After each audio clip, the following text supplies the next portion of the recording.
जानना चाहिए कि क्या इसकी स्थिति है, क्या पहाड़ से जो लोग आ रहा है उसकी कि क्या स्थिति है, वो किस मुश्किल से वो यहाँ नीचे आ रहा है और किस हिसाब से वो लिया जा रहा है। ठीक है, पहली वाली बात तो ये है। और दूसरी वाली बात जो है जो आप कह रहे हैं कि तरफ से इस प्रकार की कोई कार्रवाई होती है, चाहे जुर्माने की कार्रवाई हो, चाहे टेंडर दिवस की कार्रवाई हो, वो सारी हमारे द्वारा इनके खिलाफ की जाएगी।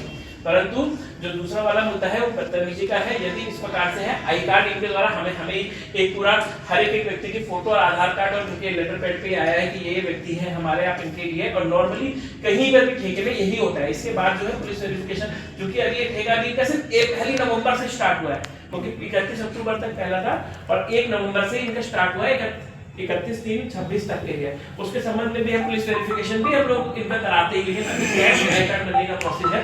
बदतमीजी के लिए जो भी है आप इनको दे दीजिए, हम लोग उस पर कार्रवाई करेंगे। और हटने के लिए आपको आश्वस्त कर रहा हूं, आप हमें दीजिए लिख के, हम लोग उसको आगामी उस पर चर्चा करेंगे। आपकी बात हो गई।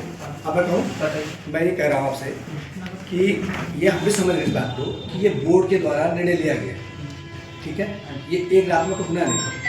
हमें कह रहे हैं कि आप इसको एक टाइमिंग तो रख दें कि हम इसको 2 महीने में, 15 दिन में, 1 महीने माह के अंदर हम इस बोर्ड की बैठक बुला लेंगे।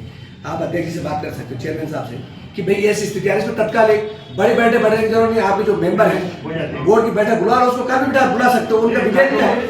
एक बात कह रहा हूँ, वो उनका विवेक है, वो कभी बुला सकते हैं, परसों बुला सकते हैं, 10 दिन बुला सकते हैं। 5-6 दिन का एक बात कह रहा हूँ, एक बात कह रहा हूँ, तो वो एजेंडा जारी करें और उसको इस बात को लेके आए। दूसरी बात, ये कई लोगों का है भी, जैसे अभी एक लड़के ने कहा कि वो लड़का अमृत वहां से कहाँ तक आपका चिमटा खाल तक पीछा करते हुए डंपर का गया और वहां जाके उसने डंपर चालक के साथ बदतमीजी की। तो इसका मतलब साफ है कि उनका कैरेक्टर जो है खराब है। नहीं तो इतना आप करेंगे क्या? आप करेंगे है ना? अब आपने हमें तो परसों या शाम को चले बाद हमको सुबह पता लगा, क्योंकि हमारे लोग कुछ ऊपर को जा रहे थे और उन्होंने जब इस बात का विरोध किया वहां पर कि भाई तुम टैक्सी किस बात का ले लो, आप नगर पालिका के अंदर जाके ले सकते हो, लेकिन आप नेशनल हाईवे में नहीं जा सकते हो। उन्होंने उनके साथ तबाही कर दी, उनका वीडियो नहीं बना पाए, वो पहाड़ चले गए। उन्होंने मेरे को कहा भाई ऐसी बात है, और हम ऊपर आ गए थे, लेकिन वहां ऐसी स्थिति है, अगर कोई ऐसा होगा तो उसकी वीडियो बना दो। उसके बाद हम देहरादून को जा रहे थे, हम जैसे वहां पे आए तो उन्होंने 3-4 पिकअप वाले, एक हाथ धुमाकोट के थे और एक हाथ हमारे सर्द के थे, उनको वहां रोक रखा था। एक ने नहीं रोका तो वो सीधा उठा वहां और सीधा दरवाजे में उसका दरवाजा खोला और उसको मामले की गाली बकने लग गया। इतने में हमने गाड़ी रोक दी। हमने कहा ये कौन सा तरीका भाई? हमने उनसे बोला भाई तुम्हें क्या कर रहे हो? अरे कह रहे हो तुम टक टक पैसा काटो, मारो इसको साले को, ये कौन होते हैं, ये है। अरे हमने कहा हमने ठेकेदार से बात कराई, ठेकेदार से हमने कहा कि तू आके बता दे, हमारा विवाद कुछ नहीं था। हमने कहा ठेकेदार आएगा बता देगा कि भाई हमारा क्रेडिट एरिया ये है, इस तरीके से हम इसको ले रहे जो आप बता रहे प्रोसेस को, तो उस प्रोसेस को बता दे तो बात खत्म होती। लेकिन उसने जब लड़के ने फोन करा उसको ठेकेदार को, अब ठेकेदार साहब क्या था पता नहीं उसके बारे में, तो उसने क्या कहा कि तेरी बात हल्की हो जाएगी, 2 मिनट लगेंगे गोली मारने में, तब तेरे को यहीं से उठवा दूंगा। इस बात का हमें आक्रोश हुआ कि एक तो चोरी, ऊपर से छीना चोरी। अच्छा, आपका रिकॉर्डिंग तो किस बात की? रिकॉर्डिंग उसी लड़के ने पूरा सिखाया। एक मिनट मैं बताऊं, आपके टाइम में दिखाई दे रहा है। हाँ। लेकिन मैं आपको भी दिखा देता हूं, है ना?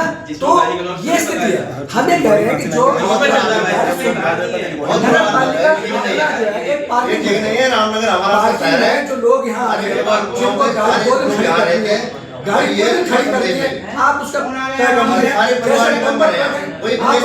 लीजिए कि आपको आपका डंपर क्या रह रहा है 500 रुपये को महीने का देगा। तो ये नियमावली होती है। अब चल इतने बनाया जाती है भाई, जनता ने हमको चुना है तो इसलिए चुन के भेजा है कि आप जनहित के निर्णय को लेंगे। अगर आप जनता के खिलाफ अगर निर्णय ले लेंगे तो जनता आपकी जायज बर्दाश्त नहीं करेगी। हम भी जिला पंचायत रहे, हमने जिला पंचायत में खुद इसका, और आज जब मैंने जिला पंचायत में कहा कि दुकानों का लाइसेंस मैंने कहा अपनी बात ठीक है, आप मुझे कागज दे रहे हैं कि तेरे दुकान चलाने का संचालन करने का दे रहे हैं, आप सुविधा क्या दे रहे हैं? वो बैंक में किस तरीके से लोन लेकर, किस तरीके से कर्जा लेकर अपनी रोजी रोटी को खड़ा कर रहा है और हम उसको लूटने के लिए दे रहे हैं क्या? तो हमने मिनिमम 100 रुपए रखा उसका सोच। हमने कहा जो बड़ा कॉमर्शियल कर रहा है, जो होटल चला रहा है, रिजॉर्ट चला रहा है, उसका 5000 रुपए लो, क्यों लोग जो बड़ा व्यापार है। लेकिन अब इनकी क्या गलती है कि इनकी मजबूरी है ये गाड़ियां रखना। भाई आप हो सकता है कि आपकी मजबूरी है, आपके पास नौकरी नहीं लग पाए, आपके पास संसाधन नहीं रहे, तो आपने क्या कहा कि भाई मैं कम पढ़ा लिखा, चलो मैं गाड़ी रख लूं अपने घर किस्ते चलाने के लिए। लेकिन आज उसकी जगह हर जगह जेब काटी जाएगी। अभी फिटनेस नहीं है, पुलिस वाले ने चालान कर दिया। अभी जो है इंश्योरेंस नहीं है, आरटीओ मिला, उसने उसका चालान काट दिया। फिर ऊपर गया पुलिस चौकी में, उसने कहा तुम महीने का 500 रुपये देगा। फिर उसके बाद मुहाना गया, उसने कहा इतना देगा। उसके बाद तो मरचुला गया, उसने कहा इतना देगा। उसने कहा सच में गया, उतना देगा। फिर ऊपरे खाल में गया, ट्रक ऊपरे खाल गया, वहां दिया। फिर वो महल चोरी गया, वहां गया। तो हम लूट किसको रहे? सवाल इस बात का है। ये आप लोग सम्मानित मेंबर है, आपको निर्णय लेना चाहिए कि हमको जनहित पर निर्णय लेना चाहिए, जो आप जनता को अच्छी सुविधा दो। अब हम जो है इनको लूटे, और लूटने के बाद हमने कह दिया मंच से दूसरे दिन कि हमने टैक्सी वालों को ये सुविधा दी थी। अब सुविधा कहा दिया, हमने तुमको लूट के दिया है। सुविधा तब होती है, वो तो जैसे हमारे मोदी जी कहते हैं कि 1200 रुपये का सिलेंडर लेते हैं और तब कहते हैं कि सब्सिडी दे करके हम आपको 100 रुपये वापस दे रहे हैं। तो वो पैसा वापस नहीं हुआ। पैसा ना तो बात बहुत लंबी नहीं, कह रहा, लेकिन मेरा आपसे निवेदन है कि इस बात को लेकर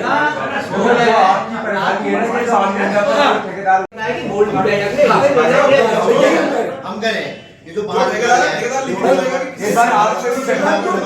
सिद्धार्थपुर में बैठे, सिद्धार्थपुर में 4-5 लड़के सिद्धार्थपुर में बताए आपको हो गया। ऐसी बात है जब पेशेंट को चेक की भी एक जितने नहीं बताएंगे